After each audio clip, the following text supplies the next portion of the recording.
Tinanghali na kumisik si Ka-Dragon kaya hindi siya agad nakapatli ko. Napadyak pala si Mama kay Papa na blood pressure. On duty ngayon si Nurse Timson.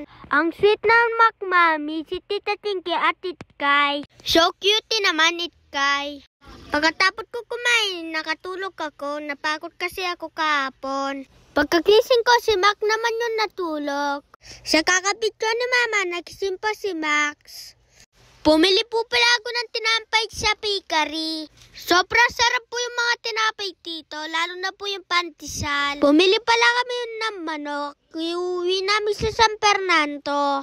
Papiyahin na po kami pa uwi. Thank you, Mama. Let's see you to Saturday. Pagdating namin, pumunta pala si Papa sa town para mapaya. Tumampo pala sila Papa sa palengke para pumili ng lukaw ni Timis. Bumili rin si Papa ng palapa at lumpiang press. Laki dito pumipili sila Papa ng lukaw at lumpiang press. Bukod sa mapait sila, masarap rin yung tinta nila, lalo na yung lumpiang press.